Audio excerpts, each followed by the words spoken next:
Senhor Deus Todo-Poderoso, vamos dar início aos nossos estudos a respeito do Evangelho de Jesus, para que pedimos a assistência e proteção dos vossos bondosos mensageiros, do nosso anjo da guarda, a fim de que nos esclareçam a inteligência e nos dê o discernimento necessário a nós, os encarnados, e aos nossos irmãos desencarnados, que aqui vieram com a permissão do Pai, para bem compreendermos o que vamos estudar. Rogamos a Jesus, o nosso mestre e guia, seja conosco e presida a nossa reunião. Em teu nome, Senhor, o seu bendito Filho Jesus, da nossa Mãe Maria, de Ismael e da irmã veneranda, a protetora desta casa, damos por aberto a reunião de estudos desta noite. Assim seja. O arado. E Jesus lhe disse: ninguém que lança a mão do arado e olha para trás é apto para o reino de Deus. Em Lucas capítulo 9, versículo 62. Aqui vemos Jesus utilizar na edificação do reino divino um dos mais belos símbolos. Efetivamente, se desejasse o mestre, criaria outras imagens. Poderia reportar-se às leis do mundo, aos deveres sociais, aos textos da profecia, mas prefere fixar o ensinamento em bases mais simples. O arado é aparelho de todos os tempos. É pesado, demanda esforço e colaboração entre o homem e a máquina, provoca o suor e cuidado e, sobretudo, fere a terra para que produza. Constrói o berço das sementeiras e, à sua passagem, um terreno cede para que a chuva, o sol e os adubos sejam convenientemente aproveitados.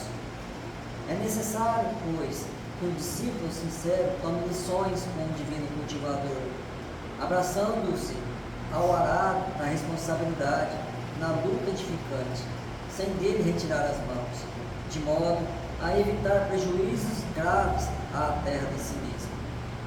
Meditemos nas oportunidades perdidas, nas chuvas de misericórdia que caíram sobre nós e que se foram sem qualquer aproveitamento para o nosso espírito, no sol de amor que nos vem vivificando há muitos milênios, nos adubos preciosos que temos recusado, por preferirmos a ociosidade e a indiferença. Examinemos tudo isto e refletamos no símbolo de Jesus. Um arado promete serviço, disciplina, aflição e cansaço. No entanto, não se deve esquecer que, depois dele, chegam semeaduras e colheitas, pães no prato e cedeiros guarnecidos.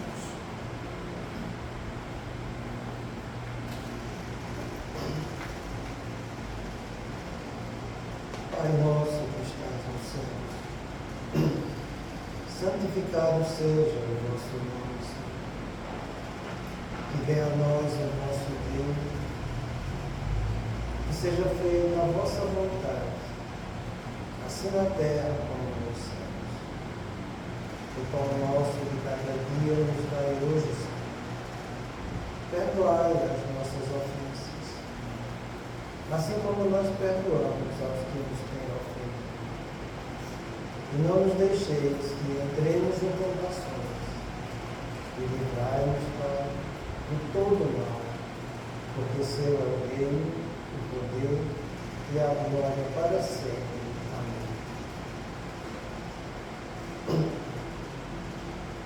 Espíritos esclarecidos e benevolentes, bondosos mensageiros de Deus, que tendes por missão assistir aos homens e conduzi-los pelo bom caminho, sustentai-me nas provas desta vida.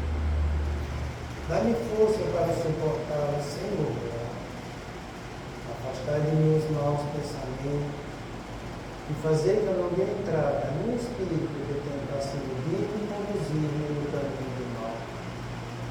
Esclarecei minha consciência com relação aos meus defeitos e tirai-me de sob os olhos o véu do orgulho, capaz de impedir-lhes perceber e confessá-los em mim mesmo.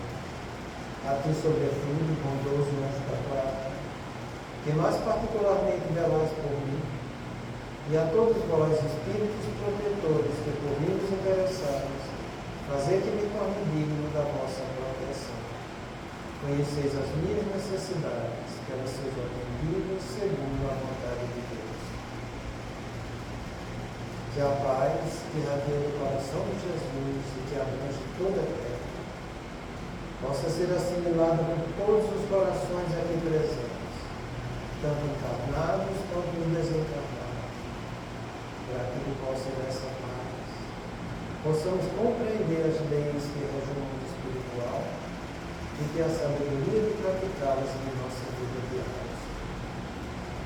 Em nome do nosso Mestre amado Jesus, da irmã veneranda, sua equipe espiritual que nos assiste, bem como dos nossos anjos da guarda, solicitamos que a água aqui exposta seja purificada em nosso benefício.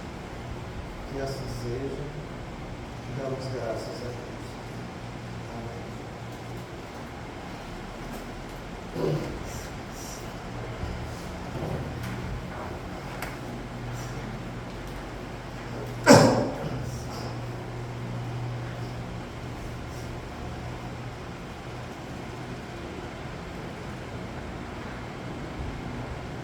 Boa noite, gente.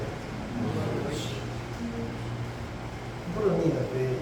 Seja bem-vinda, Bruninha. Então, a gente estava vendo a respeito dos quadros de neurose. A gente viu como se processa do ponto de vista espiritual até o paciente adquirir essa doença que se chama neurose. A neurose são perturbações do nosso sistema emocional e afetivo, em que a razão e a consciência da pessoa está íntegra. Então ele tem plena lucidez de tudo que está acontecendo, inclusive das perturbações que está tendo. Mas são perturbações que ele não consegue se libertar. São perturbações que são persistentes. E quando a gente fala e define neurose desse jeito, as pessoas podem estar perguntando, puxa, mas se é uma perturbação que ele não pode se libertar, então como é que ele vai fazer para tratar esse troço? E é aí que a gente tem que parar para refletir, porque ninguém controla as emoções que tem.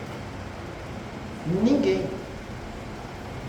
As emoções são reações físicas e mentais diante de qualquer fato ou circunstância, seja ela positiva ou negativa, que vai gerar alteração circulatória, respiratória das suas glândulas endócrinas. Então, a emoção são sempre reações diante de qualquer fato, sabe? Então, ninguém controla as emoções que sente, mas qualquer pessoa vai controlar o que vai fazer com as emoções que ele sente. Então, aquele que está passando pelo quadro de neurose, que está sentindo essas perturbações, ele não vai controlar essas perturbações que ele sente, mas ele vai poder controlar o que ele vai fazer com as emoções perturbadas que ele sente. Deu para entender como é a coisa? É justamente sobre esse princípio que existe essa lacuna entre a emoção e a ação, entre a emoção e o comportamento. É uma questão de escolha que a pessoa vai fazer. Sempre foi desse jeito. E é nessa escolha que reside em cada um de nós uma coisa que a gente chama de liberdade. Se Deus não tivesse dado essa liberdade ao homem, dele controlar o que ele vai fazer com as emoções que ele sente, se não tivesse esse princípio da liberdade aí, o homem jamais poderia progredir. Porque vai ser justamente eu conscientizando as emoções que eu tenho que eu vou clarificando e trabalhando os sentimentos, entende? Então aquela emoção que eu estou sentindo, eu vou parar, refletir, vou analisar, entende? Vou ponderar e vou fazer escolhas do que eu vou fazer com aquela emoção. Então é essa escolha, é esse princípio de liberdade que vai abrir a porta para o nosso progresso. Então, se você quer progredir nessa vida, e todo mundo diz que quer, não conheço ninguém dizendo que não quer, então todo mundo quer. Então, o que é que você está fazendo com as emoções que você sente? Só você sabe. É por isso que o progresso é uma questão pessoal, individual e intransferível de cada um. Jamais você queira colocar no outro ou em qualquer fator externo a dependência do seu progresso. Porque não vai depender de ninguém fora da gente. As escolhas que eu estou fazendo, sou eu com as emoções que eu estou tendo. Eu que vou escolher o que eu vou fazer com aquilo que eu estou sentindo. Não depende do outro. O outro vai me favorecer algumas experiências para que diante de circunstâncias que eu vou estar experienciando, eu possa fazer escolhas. Então agradeça sempre ao outro, no lugar de recriminar. Porque é através do outro que você vai estar passando por situações que vai ser importante para o seu progresso. Muitas vezes eu vejo as pessoas, o ego é desse jeito, sabe? Ele sempre lança mão ou do culpismo ou do desculpismo. A primeira porta que se abre do ego que ele gosta de usar é o desculpismo, né? Então, é onde está o fingimento e o sentimentalismo, né? Então, ele diz, mas eu não consigo fazer certo, por quê? Porque o danado do meu esposo não colabora. Eu não consigo fazer certo, porque a minha esposa também, ela me atormenta o dia inteiro.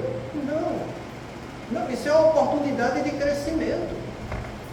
A pessoa que trabalha o seu lado espiritual vai reconhecer em cada adversidade da vida uma oportunidade que Deus está dando para que ele cresça. Por isso que nos 3 pilares da saúde espiritual, está o sentimento de aprendiz, o dever consciencial e aceitar a vida com a dádiva que Deus está nos dando. Aquele que trabalha o self, o espírito, sentimentos, sensibilidade, vai estar sempre sabendo usar esses 3 pilares, sabendo que ele é um aprendiz. Ele não é mestre, não é detentor de título do ponto de vista espiritual, de jeito nenhum. Nós estamos aqui todos para aprender, seja lá quem for. Então, ele vai estar sempre sentindo nele esse lado aprendiz. Então, chegou a adversidade da vida, que Deus permitiu, que ele dá graça para aquilo, vai aprender, agindo conscientemente, diante da experiência que a vida está dando. São os 3 pilares que, se você quiser aprender espiritualmente, tem que ser desse jeito. Não existe outra oportunidade, nem outro meio, sabe? Você se colocar na situação de quem está aprendendo. Você saber que está na sua consciência, na sua razão, a prática do dever que você precisa desempenhar diante de tudo aquilo que está aparecendo na sua existência. É por isso que o apóstolo João falava aí, morreu falando, entende? Amai-vos uns aos outros e a tudo dai graça. No lugar de reclamar, dai graça. Agora, se você vive reclamando, não é o seu lado espiritual que está agindo, é o seu ego que está inflamado, sabe? Então, diante das circunstâncias neuróticas que você está passando, seja depressão, seja estresse, seja ansiedade, seja ela qual for a doença, entende?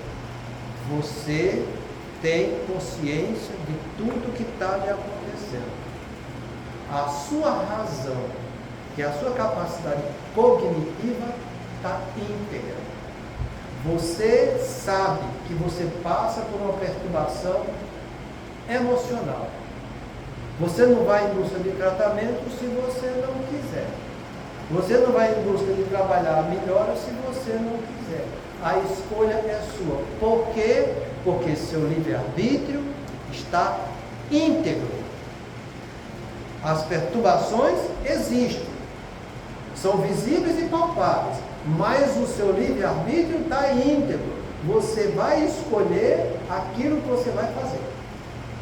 E é a partir daí, dessa integridade do livre-arbítrio, que a gente deve saber valorizar tudo aquilo que a gente está passando. Sabe? Então, quando você define vontade, que é a sua capacidade de ter autonomia e liberdade, porque vontade é a capacidade que você tem de querer e de escolher. Esse querer e escolher, entende? É você realmente desejar, procurar algo de melhor e você escolher esse melhor, para que você faça e realize. e vai em busca da sua melhora. Então, essa história da pessoa dizer, mas eu não consigo, eu não dou conta, eu não sou capaz, isso é o que a gente chama de auto-engano.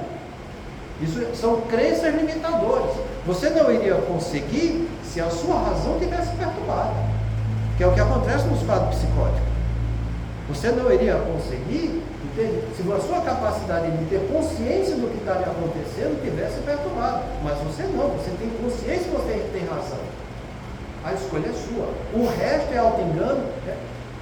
Muitas vezes é preguiça e covardia.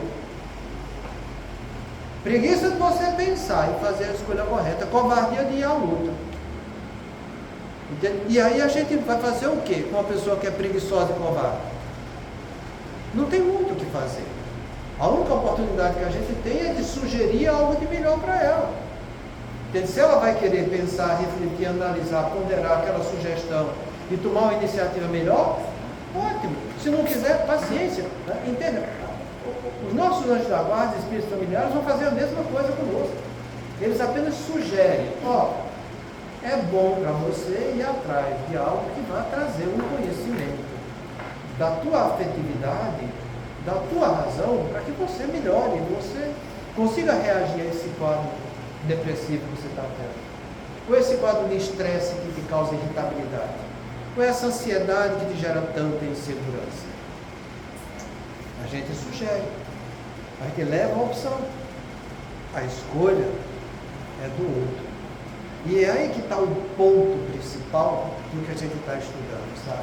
Porque quando ele fala aqui, nesta fase, e antes que o paciente assuma, reconheça a interferência do que é rico do lado espiritual, a terapia espírita torna-se de resultado positivo e libertador. Só quem conhece o processo de obsessão sutil vai perceber que está sendo influenciado a tal ponto. Aqueles que não conhecem acham que estão levando uma vida normal, mesmo com todos estes sinais e sintomas já apontados nesse estudo. É o que a gente falou a semana passada. Não precisa você, se você não conhece a doutrina espírita, não precisa você saber que você está tendo um processo de influenciação negativa, uma obsessão sutil. Não precisa. O que você precisa é você reconhecer o que você está sentindo. Porque você sabe que é uma emoção perturbada, persistente. Aquilo te incomoda dia e noite. Se você não tem o conhecimento da doutrina espírita, como a gente tem, você tem um conhecimento científico a partir daí. A gente sempre falou para vocês que existem 3 ramos que Deus dá na vida da gente para que você vá em busca da verdade. Vai ser a ciência, a filosofia e a religiosidade. Se você não tem um, você tem o outro. Entende? Pelo menos uma pessoa que está sentindo essas perturbações, ela pode ir no consultório médico. E é o que eu falo para vocês. É no consultório médico que a gente trata a grande maioria dessas obsessões sutis. Por isso que eu torno a repetir para vocês. Eu trato muito mais lá, mas muito mais lá mesmo, as obsessões sutis do que aqui na casa espírita. Porque são poucos os que vêm aqui com esse quadro obsessivo para em busca de solução. Normalmente, quando eles vêm, estão num quadro muito mais aprofundado disso. Entende? Então, você quando procura um consultório médico, você vai receber a mesma assistência que vai te levar ao processo de cura, se você fizer. Se você quiser.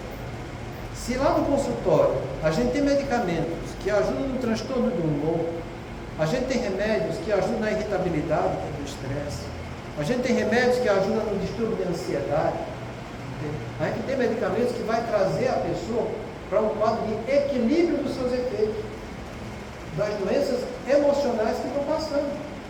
E diante disso, a gente sempre orienta a psicoterapia. As pessoas vão fazer psicoterapia? Olha bem para você e vê se vai fazer. Olha bem para as pessoas que estão em volta da tua família, que estão passando por essa situação, se vão fazer. E se fazem, vê se vão até o final, como deve ser feito. Não precisa falar muita coisa. Porque as pessoas, elas se iludem com elas mesmas, sabe?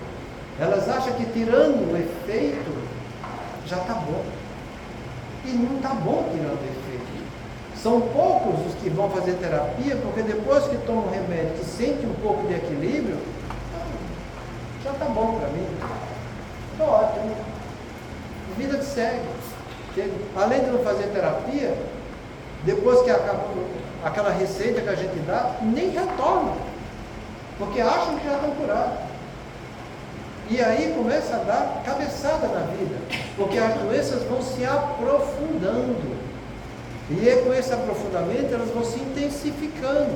E a capacidade de cura vai estar diminuindo. Então, do ponto de vista científico, você tem terapias em consultórios com psicólogos, você tem medicamentos que atuam aliviando os efeitos desagradáveis, que vai proporcionar o mesmo benefício. Esse benefício ele pode ser de uma maneira mais intensa complementado na religião.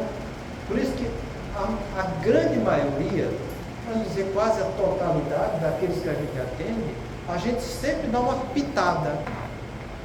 Olha como é que está a tua religiosidade. Você tem frequentado a sua religião? Se você não tem, procura frequentar. E eu ainda falo com meus pacientes, meu filho, tem coisa que a gente vai encontrar resposta, não vai ser numa pílula, não vai ser num comprimido. Porque num comprimido não se vende ali bons pensamentos nem bons sentimentos. No comprimido não se vende fé nem resignação. Procura a tua religiosidade. E eles sempre aceitam de bom grado. E tem mais. A própria medicina hoje em dia pede para que em todos os ramos da área médica se trabalhe a espiritualidade com seus pacientes. E não é só isso, sabe? Eu consegui um trabalho, faz umas 3 semanas atrás, muito interessante, de um estudo que foi feito sobre a psiquiatria na modernidade, em que veio alguns professores de Harvard, e eles estão estimulando, eles estão estimulando na psiquiatria, não só o trabalho da espiritualidade, mas trabalho de espiritualidade com religiosidade. Isso é uma coisa que vai bater de frente com a psiquiatria materialista que vive hoje em dia. Que eles não aceitam, em hipótese alguma, trabalhar algum princípio religioso dentro do tratamento psiquiátrico. Então, isso me trouxe uma grande alegria, sabe? Eu separei esse trabalho, já mandei para o meu filho, olha que ponto que está chegando a coisa aqui. Porque a parte mais relutante que existe da área médica para se trabalhar a religiosidade é a própria psiquiatria. E hoje em dia a coisa está mostrando que está se invertendo. Então, são coisas que a gente fica muito, muito feliz, sabe?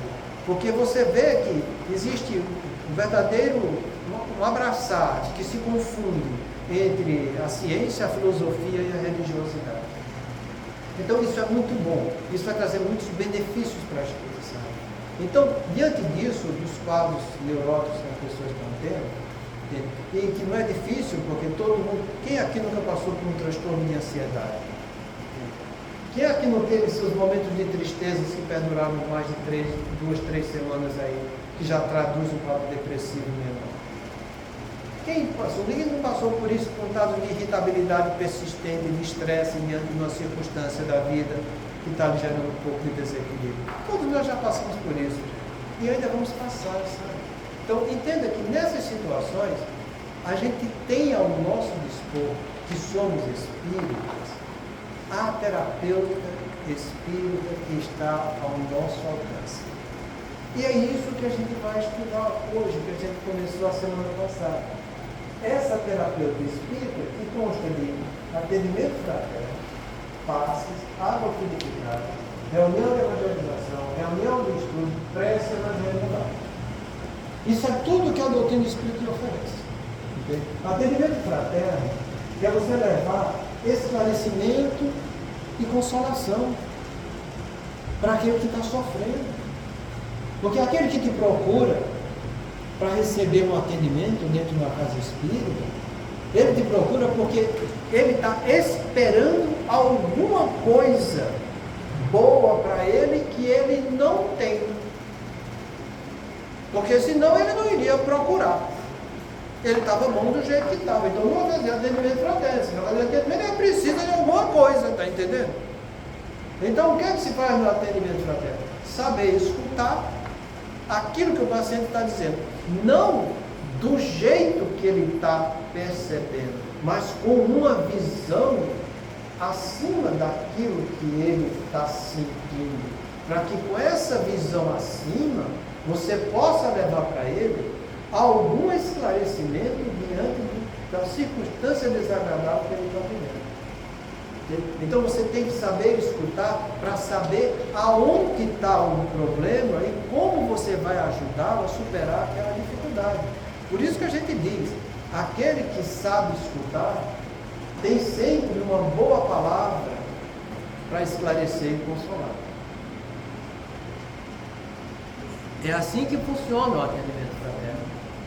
Levar para o outro uma visão nova diante da circunstância desagradável que ele está passando. Para que ele, diante dessa visão nova, pare, pense, reflita e encontre, através disso, ferramentas para que ele trabalhe indo em busca da solução. Porque presta bem atenção. Os meus problemas são meus problemas, não são seus problemas. Quem cuida dos meus problemas sou eu. Não vai ser vocês, não vai ser Deus, não vai ser o anjo da guarda, não, sou eu. Eu que vou me construir, como Paulo mesmo falava lá. Nós precisamos a cada dia educar um homem velho, construindo um homem novo. Isso é trabalho individual e intransferível de cada um de nós. Se você está pensando diferente, você já está equivocado. Você é que é dono da sua afetividade, é dono da sua razão e é dono da sua vontade. É através disso que o seu espírito vai progredir. Por isso que Jesus foi muito taxativo para a gente. Se queres seguir minhas pegadas, abdica de ti mesmo, abraça a tua cruz, depois me segue. Abdica de ti mesmo, sai do padrão humano que você está vivendo e olha do ponto de vista espiritual. Abraça a tua cruz, porque cada um tem sua cruz. Ele pegou a cruz dele e levou. Recebeu a ajuda do companheiro, porque nós podemos ajudar com as cruzes dos outros, mas somos nós que vamos ter que levar. A ajuda que a gente vai dar é mostrar as ferramentas que cada um tem que trabalhar para que leve sua cruz. Do mesmo modo que o Cirineu ajudou um pouco Jesus na escalada da sua cruz até o Gólgota. Então, a cruz é de cada um. Ele não pede para abraçar a cruz dos outros. Ele não pede para que os outros venham abraçar a minha cruz. A cruz é de cada um. Abraça a tua cruz. Depois que você fizer isso, aí você vai seguir Jesus. Entende? É desse jeito que a gente tem que entender. Então, o atendimento fraterno serve para isso. Trazer esclarecimentos que aquela pessoa não tinha. E ao mesmo tempo que esclarece, vai trazer consolações para aquela aflição, porque aquela aflição tem solução. É aí que está o consolo. Você mostrar que aquilo tem solução. É por isso que Kardec traz uma frase tão bonita no Evangelho, e que ele diz que o Espiritismo vem mostrar aos deserdados e aos que sofrem que existe uma causa justa e um fim útil. É justamente aí que está o esclarecimento, a causa justa. E é justo aí onde está o consolo, o fim bom que você vai ter com aquilo. Entende? É nesse sentido que a gente tem que entender. E é assim que a gente deve trabalhar no atendimento fraterno. Para que a pessoa veja que tem solução, que ela precisa se esclarecer e que ela deve ir atrás disso. E a gente pode trabalhar junto e devemos trabalhar junto. Por isso que Jesus deixou o mandamento dele, que vos ameis uns aos outros como eu vos amei. Amar é fazer o bem. Atendimento fraterno é fazer o bem. Levar para os outros esclarecimento é fazer o bem. Levar para os outros consolação é fazer o bem. Por isso que existe aquela frase que também é tão bonita que a gente nunca cansa de de dizer para vocês que esclarecimento e consolação Deus sempre nos dá. Porém, realização e convicção é pessoal. Deus manda, Deus consola. O que você vai fazer, a escolha é sua. É você quem vai se construir. Entende? Ou é você que vai realizar as coisas. Isso depende de você, das convicções que você vai trabalhar com você mesmo diante desses esclarecimentos. É você que vai pegar esse conhecimento informativo e tornar ele um conhecimento reflexivo em você, para que você faça algo de melhor. Então, é assim que funciona o atendimento fraterno. E junto desse atendimento fraterno, nós temos os passes. Esses passes isso é documento, é de documentação científica antes da doutrina espírita. O mesmerismo surgiu antes da doutrina espírita. E Mesmer comprovou e foi aceito por toda a sociedade médica desde aquele tempo, porque ele demonstrou cientificamente que ele conseguia levar a energia do corpo dele para a energia daquela pessoa que estava doente, e ela ia se beneficiar e chegar até o ponto de curar por isso. Então, esses passes magnéticos já existiam, e Kardec já estudava e trabalhava isso antes de conhecer a doutrina espírita. Foi algo que teve um grande avanço lá na França, foi o estudo desse magnetismo. Entende? Kardec, com a doutrina espírita, ele ampliou. Ele disse que está no livro da Gênesis, a respeito dos passes, que existem 3 tipos de transfusão de energia na pessoa. Existe o passe humano, o passe espiritual e o passe misto, humano e espiritual. Passes magnéticos.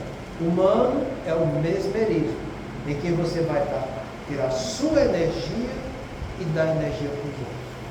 E Kardec diz uma coisa muito interessante. Esse passe magnético animal, que você tira a sua energia para dar para o outro, você pode cobrar. Porque você está dando de você para o outro. E isso pode consumir suas energias. Se você for uma pessoa imprudente, você pode até antecipar seu desencargo. O que você não pode cobrar é pelo passe espiritual, porque não é seu. O que você não pode cobrar é sobre o passe misto, porque não é só você que está dando. E a gente sabe, ele fala que no passe misto, a entidade vem do mundo espiritual e potencializa sua energia magnética em mais de 100 vezes, beneficiando aquele que está sendo transfundido. Então, é sobre essa bioenergia que a gente fala. Ele é um tratamento tão bonito, ele é tão sublime, e calma nós, ele é tão pouco valorizado pelas pessoas que não entendem, que às vezes dá vontade de a gente chorar, sabe? O tanto que não é valorizado. E as pessoas que não sabem valorizar, jamais vão encontrar benefício dele. Mas pode cobrar. Como vai distinguir isso aqui? Como é que separa o espiritual do físico? Se você, olha, isso depende do conhecimento de cada um. Se você é uma pessoa materialista que trabalha só o mesmerismo, entende? Que você não se envolve com nada da espiritualidade, você pode fazer isso. Mas se você tem uma noção de espiritualidade, se você sente em você que está vindo energia através de você, que está te beneficiando daquele tratamento dos outros, tenha bom senso. Minha fala dizia para não fazer a transição de classe em casa, em outro lugar que não no centro. Isso eu vou falar, né? Já você tocou nesse assunto, eu adoro falar isso. Gosto muito. Primeiro, a pessoa que é passista, e ele começa a seguir os ensinamentos que tem no livro Missionários da Luz, os 3 capítulos antes do final, tem sobre o passe. O Alexandre, ele fala a preparação que uma entidade no mundo espiritual tem que ter para que ela venha de lá para cá para trabalhar no tratamento do passe. Se você for ler aquilo e andar no escuro sobre aquilo, diz, puxa, mas se é desse jeito, que tem que ter esse preparo todo para transmitir essas energias, E os encarnados da Terra? Aí Alexandre fala, para os encarnados, a gente não é tão exigente. Pedimos para eles apenas boa vontade e dedicação. Mas que a gente procure, dentro da boa vontade dessa dedicação, se direcionar para aqueles outros princípios que ele disse que a gente precisa seguir lá. É bom que vocês leiam, porque a vida é fantástica. Então, o passista, aquele que entende que é um passista e vai trabalhar com essa dedicação, com essa boa vontade, ele sente nele as energias do protetor quando vem na transmissão de paz. Eu digo isso porque eu sinto. E eu não sou médium nenhum assim desse negócio, está entendendo? Mas eu sinto. Eu acho que toda pessoa que se dedica vai sentir também. E quando a gente sente isso, a gente vai ficar muito agraciado, porque a gente sabe que tem um protetor do nosso lado. A gente sabe que a gente está fazendo alguma coisa certa naquele sentido. Entende? Isso vai nos trazer segurança, para que você continue sendo um passista nesses sentidos. Então, a pessoa que é passista, ele sente. Kardec fala que existe, quando você vai ver os tipos de mediunidade no livro dos médicos, ele fala de um tipo chamado de impressionabilidade. Ele fala que é o sentimento mais rudimentar que existe de qualquer fator mediúnico que você vai desenvolver. Essa impressionabilidade é você sentir no seu corpo uma sensação diferente, que é a presença daquela entidade que causa em você. A pessoa vai ser médium ostensivo, seja lá qual for a mediunidade, ele tem essa impressionabilidade. Então a gente que é passista tem também. E se você não tem ainda, mas você está com boa vontade de dedicação, à medida que você for trabalhando, estudando e melhorando sua competência, a coisa vai chegando. Então você sabe quando você está tendo energia extra além da sua para aquela pessoa. Mas se você é uma pessoa materialista, trabalha no mesmerismo, entende? E seu visão é só desse jeito, você pode. Porque mestre fazia assim. Entendeu? Ele tratava as pessoas desse jeito, do ponto de vista médico. E por isso Kardec deixa isso bem documentado no livro da gente. Outra coisa que você falou que eu gosto, entendeu? Essa história de dar passos fora da casa espírita, ela existe desde que você tenha preparo e orientação da espiritualidade superior para isso. Existem casas espíritas e pessoas que são passistas, mas passistas bem edificados dentro da doutrina, e que pedem para a espiritualidade superior, se é possível, formar um grupo de 4, 5 pessoas que tem essa capacidade de ir aos locais, transmitir essa bioenergia. Se a espiritualidade superior consentir por isso, é de bom grado. Mas tem uma coisa, sabe? Eles são muito disciplinados no mundo espiritual. Eles querem dia e horário para isso, sabe? Porque não pense vocês que vai ser a hora que você quer, que eles vão ser empregados seus. Não são. Nossos protetores têm muita coisa para fazer no mundo espiritual. Nossos espíritos familiares também. Então você tem uma equipe de passista preparada, orientado, instruído e capacitado para isso, é difícil. É difícil. Eu já falei várias vezes aqui, o Rangel está aqui, o Macia também está. Eu não oriento ninguém, sendo espírita, ir sozinho para entrar na casa dos outros, ou entrar em hospitais, seja lá onde for, e dizer, eu vou te dar um passe. Entendendo? Um passe, esse passe misto, onde vai ter uma entidade superior que vai estar usando o centro de força do meu perispírito, do fluido vital para ser trabalhado, para beneficiar. Eu não oriento ninguém, eu não faço isso com ninguém. Porque eu sei que não é fácil você ter à sua disposição os protetores para você fazer isso, entende? E acho que as pessoas que assim procedem, te digo francamente, são pessoas orgulhosas e prepotentes, que querem fazer dos irmãos no mundo espiritual empregados para que eles apareçam, está aqui, está dando passo. Não faz. Nesse caso, seria o mais adequado fazer uma prece junto com a Era o que eu ia complementar agora. Em contrapartida, uma coisa que sempre é bem-vinda, que sempre deve ser feito, é fazer evangelho no lar. Que é o que a gente vai ver aqui no último bloco. A prece, ela sempre é bem-vinda em qualquer circunstância que você possa estar imaginando. Você imagina a situação mais triste, mais degradante, a prece está bem. Eu vou te dar um exemplo do livro de André Luiz. No livro Libertação, quando o grupo chega no isolamento do sanatório, onde o filho do Saldanha está preso lá, em uma situação extremamente desumana, porque naquele tempo a coisa era feia, sabe? Eu não sei se vocês já entraram num sanatório antigamente, na época de 1950, 1960, 70, a coisa era muito desumana, sabe?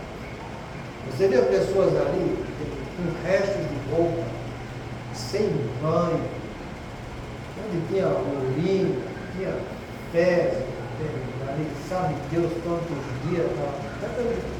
Eu digo isso porque eu, quando era pequeno, eu fui morar em frente a um hospício na minha cidade. Eu devia ter meus 9 anos, dos 9 até mais ou menos os 11, 12 anos que eu morei naquela cidade. Então era um hospício, que era como se fosse um sítio aqui na região. Devia ter o quê? Uns 4 alqueires, mais ou menos. Ele tinha um hospício lá e era cercado.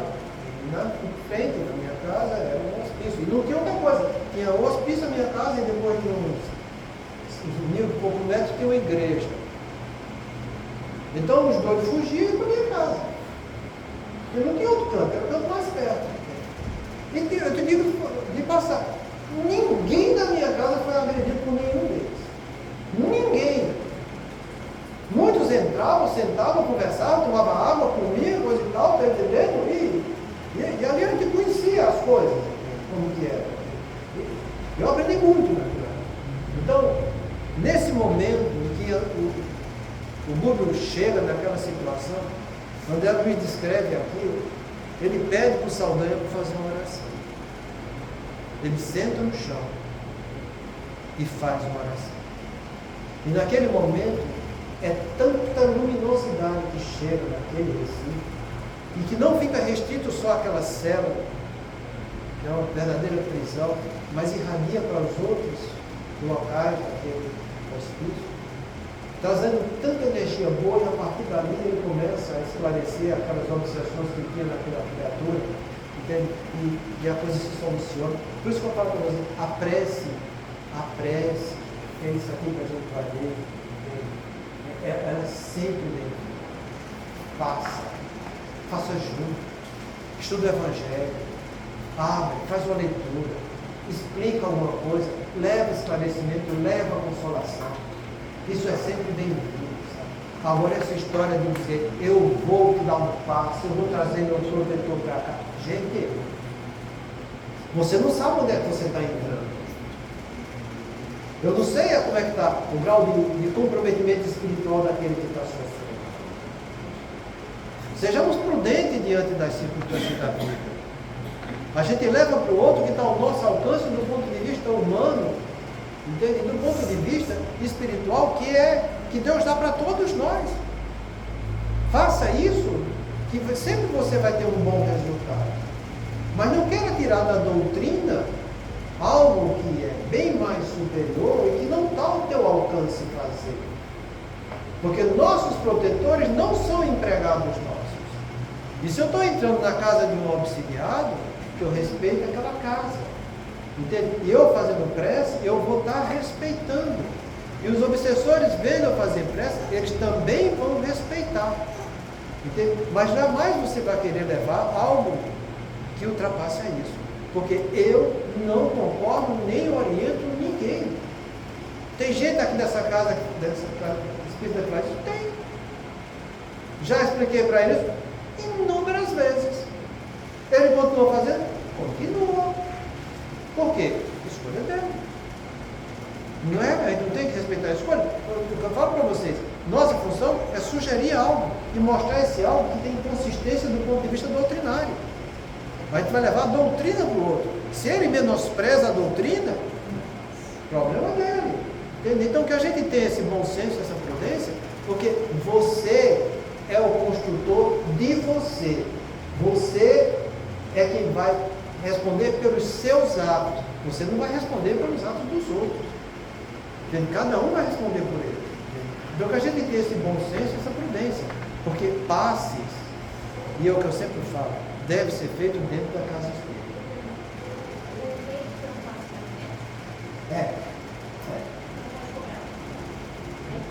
Pode, se quiser, pode.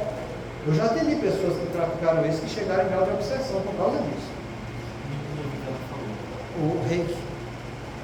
Eu já atendi pacientes que chegou. E que depois que a gente instruiu direitinho que tratou, ela caiu em si.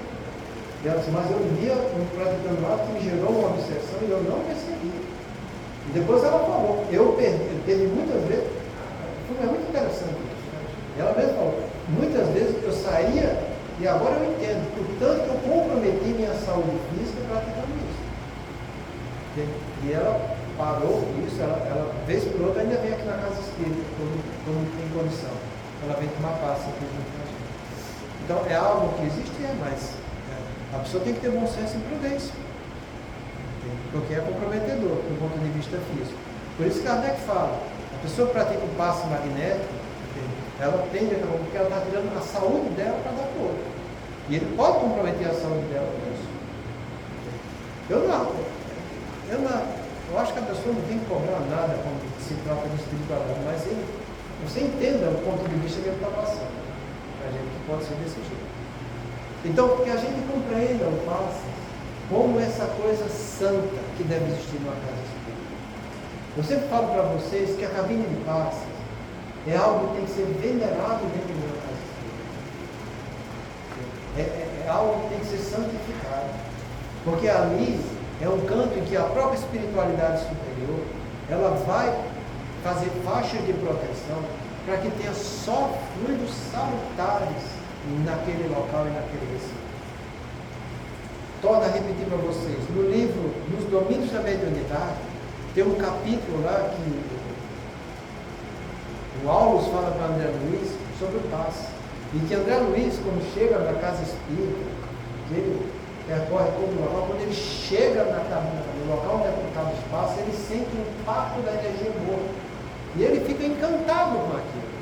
E o Aulus explica para ele, sobre esse recinto, existe só energia boa de todos aqueles que aqui chegaram nessa casa espírita. Porque todos que chegam, mesmo que estejam passando por um problema, têm coisas boas para trazer. À medida que ele faz uma oração, ele está trazendo coisas boas. Fica tudo ali armazenado para que aquele local seja santificado e que as pessoas que lá penetrem sejam beneficiadas. Tanto encarnado quanto os desencarnados que o acompanham. Eles podem até sair do ponto de vista visual, entende? Da mesma maneira que entraram, mas as lembranças da afetividade que foi transmitida pelo passista ficam registradas na sua energia mental. E isso é muito interessante, entende? Porque a nossa energia mental ela é diferente da energia do perispírito. Se no passes a gente faz essa transfusão de energia de perispírito para perispírito, você quando faz a oração, você está transfundindo a energia da sua mente para a mente daquele outro. É outra coisa. A energia mental é diferente da energia do perispírito. Totalmente diferente. Então, o impacto da energia mental durante o tratamento de passe, a pessoa leva. Tem uma frase do Pequeno Príncipe O que ele diz? Eu não vou saber, se não sair do jeito, é mais ou menos assim. Aqueles que convivem conosco não vão sós, não nos deixam sós. Trazem, deixam um pouco deles e levam um pouco de nós. Eu até me arrepio. Essa frase tem uma profundidade imensa, sabe? Porque isso é que a gente chama de energia mental. Sabe? Então você quando fala algo, quando você dá algo para aquela pessoa, entende? Não vai só a energia do seu corpo físico, que é o fluido vital animalizado. Não vai só a energia do seu perispírito, que também é fluido vital perispiritual. Você vai também a sua energia mental. Então aquilo vai e fica no campo mental. Eu vou dar um exemplo a vocês. Somente os que já são mais idosos aqui, que nem eu. Quantas vezes na nossa vida a gente passou por experiências em que, quando menos espera, vem aquela ideia: poxa, se eu tivesse feito como minha mãe falou quando eu era adolescente, eu não teria passado por isso. É isso que reside o que a gente chama de energia mental. O amor que a gente recebe fica conosco em nosso campo mental. Do mesmo modo que as coisas erradas que a gente faz também ficam conosco em nosso campo mental.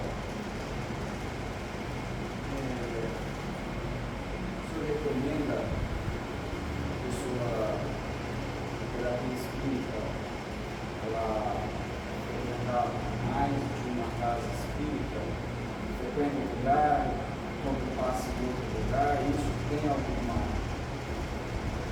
Olha, eu acho o seguinte, sabe? Eu já li sobre isso, eu não vou me lembrar agora de qual foi a... Mas eu li no faz muito tempo. Eu acho que não existe impedimento. Não existe impedimento. Mas eu acho que o bom senso pede para que você se identifique melhor com uma do que com a outra.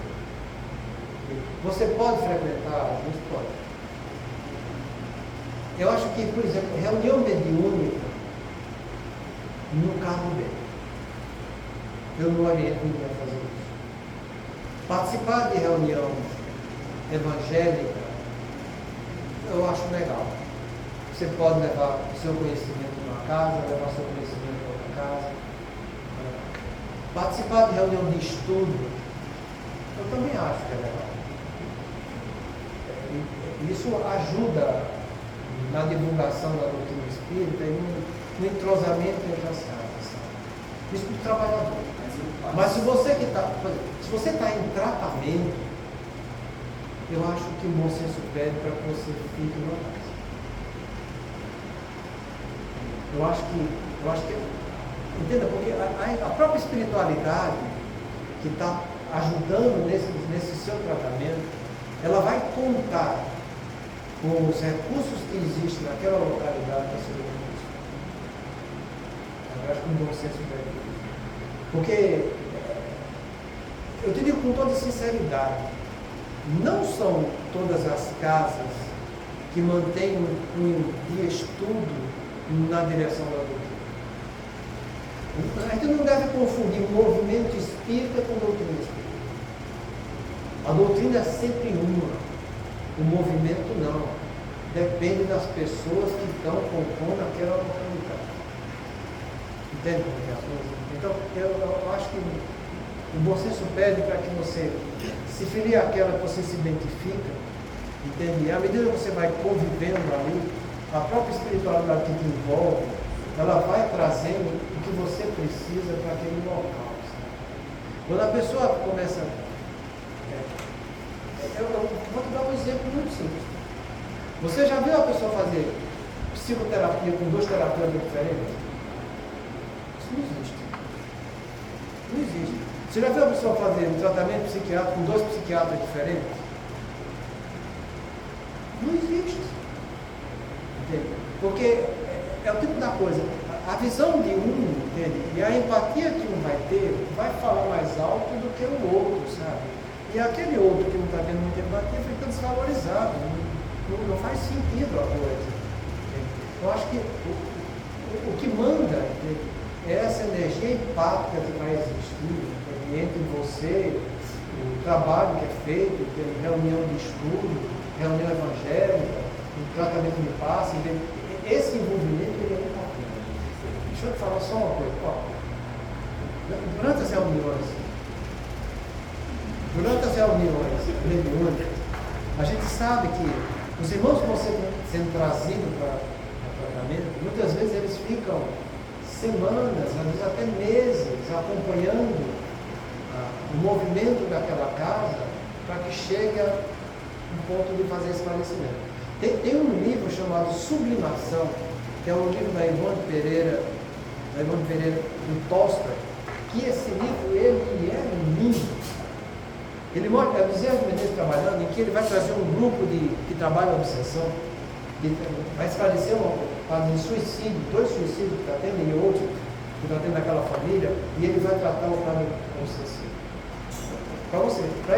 Para Bezerra de Menezes conseguir fazer com que aquelas entidades, que eram um pai, mais 3 filhos, tivesse condição de ser esclarecido, ele conseguiu levar a família para dentro daquela casa espírita onde ele trabalhava e pediu para que eles frequentassem aquilo lá e acompanhassem todos que participavam daquilo lá.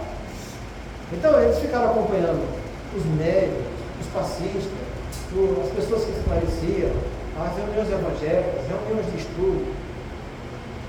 Foram 6 meses convivendo diariamente com os trabalhadores e com aquela casa espírita para que eles começassem a ser tocados para conhecer esclarecido. Então, eu estou falando isso, tem fundamento doutrinário sobre isso. Agora, se você fica aqui, eles trazem essa cambada de irmãos nossos que ainda não estão muito sintonizados no bem, para que fiquem compartilhando conosco isso. Entendeu? Aí você vai para outra casa espírita, junto com você vai ser os problemas. Aí você indo lá, vai atrair todos eles para lá também. Você está vendo que vai dificultar um pouco a coisa? Entende? Então a coisa tem fundamento. Entenda, todos nós que chegamos aqui, tanto os trabalhadores quanto as pessoas que estão aqui frequentando, estudando, todos nós somos um livro imenso de problemas. Todos nós temos nossas influências negativas. Todos nós trazemos para essa encarnação um monte de irmãos que deixamos para trás. Todos eles precisam de esclarecimento. E vai ser aqui, nessas reuniões, que eu sempre falo para vocês, é aqui, nesse momento de estudo, que a gente faz o verdadeiro tratamento desobsessivo. Onde o obsessor e o obsidiado estão sendo instruídos, os dois no caminho do bem. É aqui que se processa a beleza da coisa. E é através de gotas terapêuticas, como que fala nesse livro de sublimação que o Bezerra de Menezes fez, 6 meses diuturnamente. Ele falou só de um caso. Agora imagina quantos casos existem e com quantos a gente convive. Ontem eu fazendo o evangelho no lar, estava eu e o Tassinho só. E eu estava falando com o Tassinho que no meio daquilo ali que a gente estava vendo, estava só 2 participando, o maior necessitado é eu. Não eram os outros. Porque fui eu que abracei essa doutrina. E eu falei abertamente para ele. Aqui nessa reunião de evangelho que a gente faz, as entidades superiores, elas trazem esses irmãos que convivem aqui conosco, que estão aqui agora, eles vão lá para a minha casa, sob a supervisão de entidades mais evoluídas, para que eles sejam esclarecidos. Às vezes eu falo aqui as coisas, que eu fico me perguntando, se eu não falei mais para o desencarnado, não quer para o encarnado. Na reunião de quinta, que é uma reunião que a gente fala de obsessão no movimento espírita, o Rangel mesmo falou, foram reuniões sucessivas, porque ele via as entidades do outro lado, porque não são todas que penetram aqui dentro, participando da reunião, sendo esclarecido e muitas vezes se comunicando conosco na reunião mediúnica. É com essa visão que a gente tem que ter para que cada pensamento nobre que você assimila, cada ideia boa que você assimila, essa energia mental que você está tendo, não está ficando só com você. Também está participando aquelas entidades que têm esse intercâmbio mental contigo. Entende como que é a coisa? Então são coisas que vão se afinando.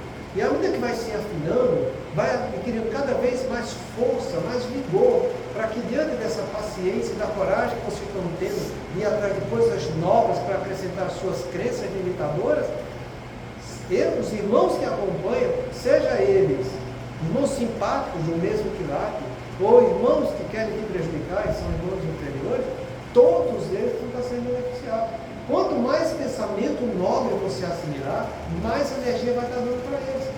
E não pense você que os irmãos inferiores vão ficar satisfeitos com isso, porque não vão. Mas, semana que vem a gente continua aqui, já estamos falando que está sendo a hora.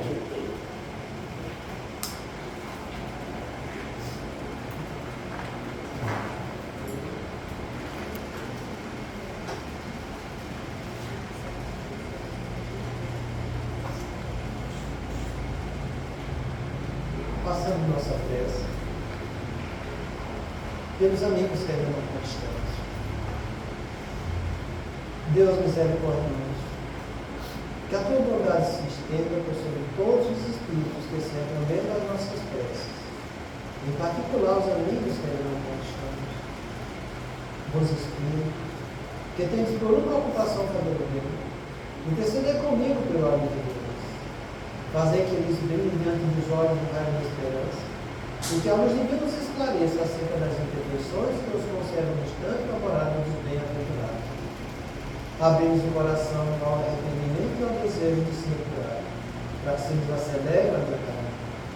Fazer-lhes compreender que com seus esforços podem encurtar a duração dos seus problemas. Que Deus, em sua bondade, nos dê o entendimento da fraternidade, que nos fortaleça para preservarmos juntos das boas resoluções. Que essas palavras repassadas de benevolência possam suavizar-nos as penas, mostrando que nos compadecemos com o seu sofrimento e que lhes desejamos toda a felicidade. Deus, nosso Pai, Jesus, nosso irmão maior, nossos anjos de guardas e espíritos familiares, agradecemos por mais esse dia de trabalho e essa reunião de estudos, que nos mostra o enorme número de ferramentas que nós temos para nos auxiliar e o tanto de amor que nos chega. Mas ajuda-nos a lembrar sempre que o que importa, além disso, é a mudança real de conduta e da maneira de viver e encarar a vida. Sem isso, esses esforços não terão frutos. Fortalece a nossa coragem e amansa o nosso coração para que consigamos atingir seu objetivo. Pai nosso que estais nos céus, santificado seja o vosso nome, que venha a nós o vosso reino, que seja feita a vossa vontade, assim na terra como nos céus. Pão nosso de cada dia nos dai hoje, Senhor. Perdoai as nossas ofensas, assim como perdoamos os que nos têm ofendido. E não nos deixeis entregues às tentações, mas livra-nos de todo o mal, porque teu é o reino, o poder e a glória. Que assim seja, Senhor.